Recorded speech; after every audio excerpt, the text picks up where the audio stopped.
Salah satu isi tuntutan 17+8 yang disuarakan masyarakat pasca demo besar akhir Agustus lalu adalah reformasi TNI. Utamanya menuntut TNI kembali ke barak. Apakah tuntutan itu masih relevan dan bagaimana harus menindaklanjutinya? Kita ulas bersama Kabais TNI periode 2011-2013, Laksda Purnawirawan Soleman Ponto yang sudah bergabung bersama kami melalui Zoom. Selamat malam Pak Soleman. Ya, selamat malam. Dan juga Ketua PBHI Julius Ibrani yang sudah bergabung bersama saya di studio. Selamat malam Bang Julius. Oke, Bang Julius, kalau kita lihat 17+8 sudah ada sejak akhir Agustus kemarin. Sampai saat ini menurut Anda sudah ada evaluasinya, sudah disentuh secara langsungkah, sudah dijawabkah? Jelas, jadi kalau kita mau pakai istilah 17+8 boleh, tapi tuntutan masa aksi itu tuntutan rakyat yang isinya sangat fundamental, situasi ekonomi, sosial, kemudian hak perburuhan dan segala macamnya, pajak dan segala macam. Nah, itu adalah persoalan konstitusional, persoalan undang-undang. Kami tidak lihat sampai detik ini ada perubahan undang-undang di sektor yang menjadi masalah. Sektor pajak kita belum, sektor keamanan kita belum, dan yang lainnya. Kalau TNI-nya? Nah, yang kedua adalah kita sedang berada pada hegemoni di mana kembalinya Orde Baru akibat multifungsi, bukan lagi dwifungsi Cynthia, multifungsinya TNI. Kenapa? Kita bisa lihat misalnya aksi 29 Agustus kemarin diduga kuat ada operasi militer yang dilakukan oleh beberapa anggota TNI dan segala macam yang sampai sekarang belum jelas dan masih menimbulkan polemik dan asumsi di masyarakat. Mundur lagi, MBG kita kacau balau, ribuan anak juga terkena keracunan. Di belakangnya ternyata pimpinannya adalah hanya satu yang sipil dan hanya dua yang sipil dan kemudian sisanya adalah perwira TNI. Nah, ini jadi problem padahal sudah jelas TAP MPR nomor 6, TAP MPR nomor 7, pemisahan dan penempatan di ruang militer hanya untuk TNI, di ruang sipil untuk sipil yaitu Polri dan segala macam. Nah, PR ini belum selesai sampai detik ini. Kami malah melihat justru malah semakin kuat ketika penjagaan di lapangan pasca 29 Agustus dilakukan oleh tentara. Apakah basisnya itu undang-undang? Jelas tidak. Perbantuan dalam pasal 7 ayat 2 Undang-Undang TNI harus berdasarkan request dari si yang diminta untuk dibantu, misalnya dalam hal ini Polri. Itu tidak terlihat. Itu hanya berdasarkan pidato politik dari Menhan Syafri Samsudin ketika itu, yang ini menciptakan satu ketidakpercayaan juga. Artinya secara singkat Anda juga ingin mengatakan bahwa tuntutan 17+8 khususnya soal TNI kembali ke barak belum ada yang dijawab ataupun ditanggapi ataupun disentuh secara langsung. Betul. Pak Soleman, mengapa sih belum ada jawaban apa yang menjadi tuntutan publik soal TNI kembali ke barak? Loh, yang ditanya bukan tentara dong, yang nyuruh tentara. Kan untuk tentara balik ke publik kan sudah ada undang-undang itu nomor 3 tahun 2020 sudah mengatur mana yang boleh tentara masuk, yang di ruang sipil, mana yang tidak. Kemudian Undang-Undang 34 2004 waktu saya masih Kabais, itu kan ada yang boleh diizinkan, mana yang tidak. Nah, ini saya bilang Presiden SBY itu presiden yang paling ketat yang melarang TNI itu di luar undang-undang tadi. Anaknya saja AHY harus ada status. Nah, masalahnya itu setelah SBY ke sini, pelanggaran itu atau malah disuruh TNI ketika ditempatkan di luar itu, presiden diam-diam saja. Jadi itu tergantung presiden. Kalau aturan kan sudah ada. Kalau Anda ingat, sampai SBY, saya menjabat saat itu, tidak ada satupun yang di luar aturan undang-undang. Saya jamin, karena saya Kabais waktu itu. Tetapi setelah SBY pergi, setelah saya tidak menjabat, mulailah itu. Makanya coba cari, ada tulisan saya, berhentikan dengan hormat semua personil militer yang ada di Bakamla. Itu coba cari. Pak Soleman, berarti Anda sepakat bahwa ada hal yang perlu disoroti karena sudah menyalahi undang-undang dari fungsi TNI ini sendiri? Iya betul, jadi secara aturan itu sudah ada. Tetapi pelaksanaan undang-undang itu, ya bukan TNI mati aja suruh baris, masih baris kok. Kan itu. Salahnya di mana dong Pak Soleman? Kalau menurut Anda salahnya di mana berarti? Ya salahnya yang nyuruh dia, menempatkan dia di tempat itu. Ya TNI kalau diperintahkan itu aturannya tetap laksanakan dulu perintah itu, 8 hari kemudian baru ajukan keberatan. Yes. Kan Oke. gitu. Oke, kalau dari Bang Julius Itu. bagaimana melihatnya? Karena Ya. kalau kita tahu Panglima tertinggi TNI kan kita tahu. Oh jelas. Jadi gini Cynthia, ini mandat undang-undang sekaligus doktrin kita, doktrin tentara kita, yaitu doktrin komando. Tidak ada satupun tindakan yang berdasarkan inisiatif dalam tubuh tentara kecuali berdasarkan komando pimpinan, yaitu komando tertinggi, yaitu Panglima. Nah ini yang kami tidak lihat sejak kemarin. Kemana Panglima TNI kita ketika masyarakat melihat anggotanya berserakan di jalan, diduga kuat melakukan operasi, lalu melakukan penjagaan dan segala macam. Sementara kalau kita bandingkan di zaman Presiden Jokowi 10 tahun itu tampil terus di depan TV, bicara dengan public speaking yang bagus. Kita melihat hal itu saat ini hilang. Saat ini hilang, sehingga kita juga bisa lihat bahwa ada peluang untuk take over komando di dalam kubu tentara saat ini. Kenapa? Kemudian ada penempatan di sini, ada tindakan di sini dan segala macam yang menimbulkan pertanyaan besar bagi masyarakat. Kalau pertahanan kita bisa diintersep seperti ini, bahkan dari dalam, apa kabar kalau dari luar? Nah makanya kami katakan ini segera Menteri Pertahanan melakukan evaluasi, segera Panglima TNI dievaluasi, dipanggil oleh Presiden.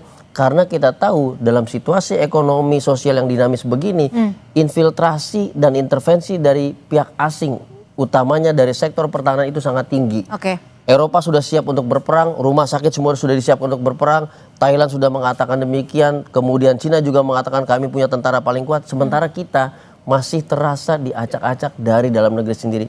Siapa yang kemudian terancam, Cynthia? Masyarakat akan terancam. Apakah kita besok demo hak buruh misalnya akan terjadi operasi lagi. Apakah kita demo misalnya anak-anak keracunan, apakah terjadi operasi lagi. Nah ini harus diambil tindakan yang tegas dan kami belum lihat ada secercah harapan untuk dilakukan evaluasi itu terhadap TNI dan Panglima TNI gitu. Pak Soleman, Anda sepakat ketika ada potensi ataupun peluang take over komando. Pak Soleman, Anda sepakat dengan Bang Julius ketika ada potensi untuk take over komando di tubuh TNI?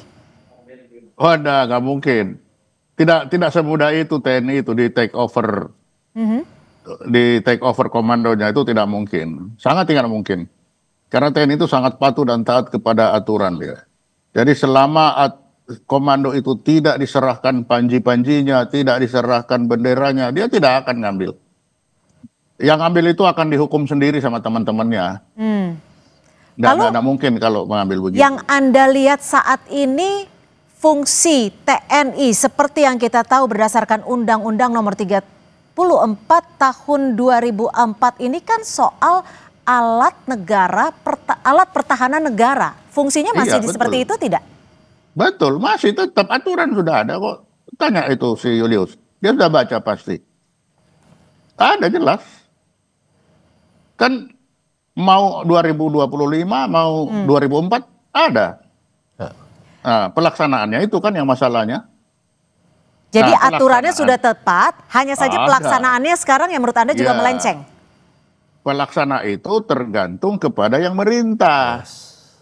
Kalau militer itu begitu, kalau perintahnya ke kali, ke kanan, ke kiri, mau salah mau benar laksanakan dulu, 8 hari kemudian baru ajukan keberatan. Itu doktrinnya. Nah, sehingga kalau dibilang suruh kembali ke barak, ya sudah lama balik ke barak karena aturannya sudah suruh kembali. Kalau dia suruh masih ada di luar main-main sekarang, pasti ada yang perintah suruh dia keluar. Siapa yang menurut Anda pemegang perintah utamanya Ya, sehingga saat ini ya presiden lah. Perintah tertinggi kan presiden. Menurut Anda ini menyalahi aturan tidak? Kalau presiden yang perintah ya tidak salah presiden. Presiden memegang kekuasaan tertinggi. Angkatan darat, angkatan laut, angkatan udara. Kan itu bunyinya. Oke. Jadi kalau dia nyuruh, ya dia memegang kekuasaan tertinggi lalu gimana? Iya.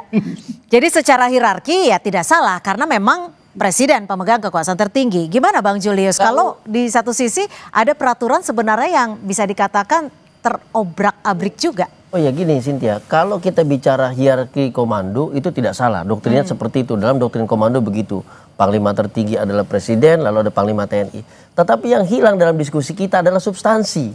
Pertanyaannya, substansi si komando itu apakah betul-betul mencerminkan fungsi? Jangan-jangan substansinya itu ilusi atas fungsi gitu loh. Kalau kita bicara TNI adalah alat pertahanan negara, penjaga kedaulatan. Pertanyaan kita, apakah adik-adik mahasiswa ini, apakah teman-teman buruh yang berdemo ini kemudian bisa menggulingkan kedaulatan, padahal dia menuntut hak agar digaji dengan layak untuk makan sehari-hari, padahal dia tidak memiliki alat apapun yang bisa mengancam kekuasaan negara. Jadi penerapannya jelas salah, isi komandonya jelas salah. Substansi dari komando itu jelas menyalahi fungsi. Ini yang harus dievaluasi. Ilusi Kenapa? akan fungsi maksud Anda gimana nih? Bahasa mudahnya apa? Jadi kami mau lihat begini, kita lihat seolah-olah di tampilan kita ini terjadi kekisruhan di mana-mana, pembakaran di mana-mana segala macam. Sehingga ada alat negara yang dimandatkan untuk pemeliharaan ketertiban dan keamanan ini dinyatakan gagal.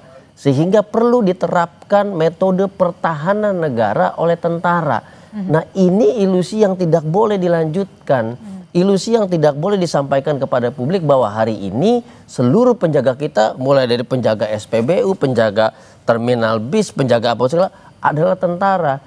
Ini sebuah negara penjaga malam yang dihindari oleh Eropa sejak tahun 800-an. Kenapa? Karena dia bertentangan dengan supremasi sipil, dia bertentangan dengan kemerdekaan diri, dan yang paling penting adalah dia tidak bisa menjamin rasa nyaman dan aman warga negara. Nah ini yang tidak boleh terjadi. Jadi kalau kita bahasa singkatnya Bang Julius, bahasa singkatnya apa yang salah di sini dan bagaimana solusi untuk membenarkan kembali kami melihat satu, bahwa ada distraksi komando dari panglima tertinggi baik dari TNI ataupun Presiden RI. Itu yang pertama. Sehingga menerjemahkan komando itu ke bawah jelas menyalahi fungsi. Di level yang paling teknis masyarakat melihat bahwa aparat tentara yang hadir di tengah masyarakat itu bukan untuk menjaga dan memelihara keamanan pertahanan, tetapi justru berbalik mengancam, menimbulkan ketakutan, menimbulkan rasa tidak aman di tengah masyarakat. Itu yang terjadi saat ini dan tidak boleh diteruskan, harus ada evaluasi. Itu yang ingin saya katakan, Sinti. Oke, Pak Soleman, Anda sepakat bahwa ada terjadi distraksi dan bagaimana kalau menurut Anda solusinya? Ya tidak juga, ini hanya perbedaan persepsi. Menurut tentara, menurut komando itu kami sedang melaksanakan tugas. Tugasnya apa? Menegakkan kedaulatan, menjaga keutuhan wilayah, melindungi segenap bangsa. Jadi mereka merasa saya sedang melindungi segenap bangsa ini. Nah kalau yang lain melihat dari sisi yang lain, ya lihat dari kanan dan lihat kiri kan berbeda. Sudah pasti. Satu mata uang, satu lihat dari kanan lihat Garuda, satu lihat dari kiri itu ada angka. Iya, jadi susah, tidak akan ketemu. Tapi bagi tentara tetap pegangannya satu. Yang terakhir tadi, kami bertugas melindungi segenap bangsa. Nah, melindungi itu dengan cara apa ya inilah. Ya kalau ada yang melihat dari cara lain, ya itu hak orang yang melihat. Tapi tugasnya begitu, ya sudah begitu. Betul, itu betul. Saya sampaikan yang ditegaskan oleh Bang Soleman itu betul gitu ya.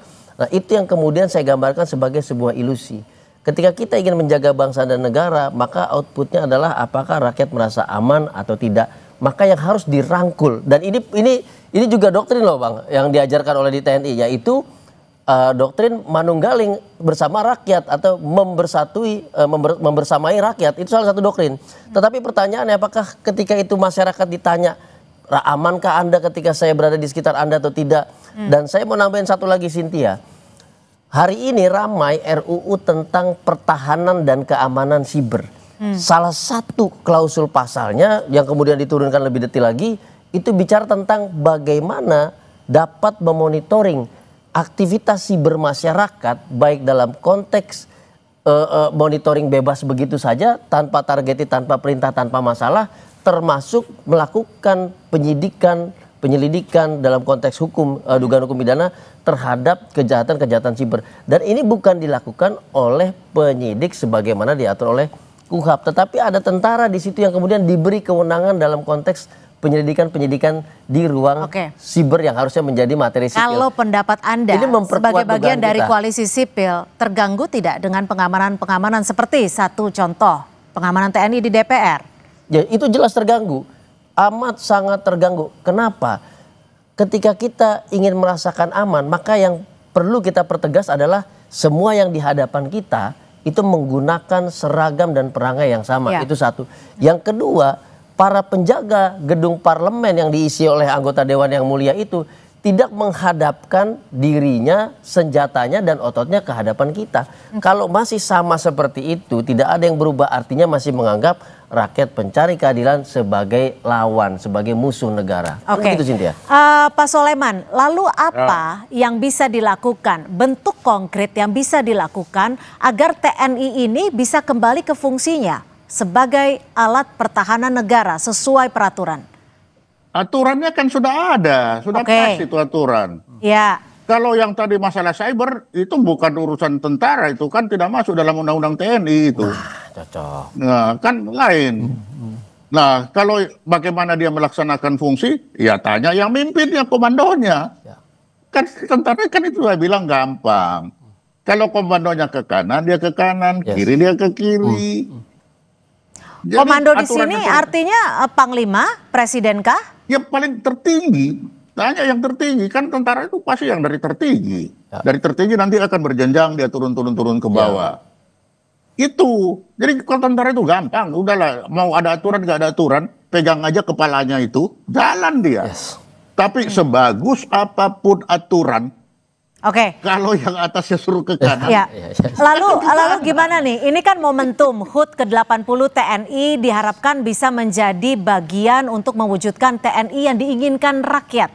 Salah satunya melalui tuntutan 17+8. Apa yang harus dilakukan oleh TNI sendiri?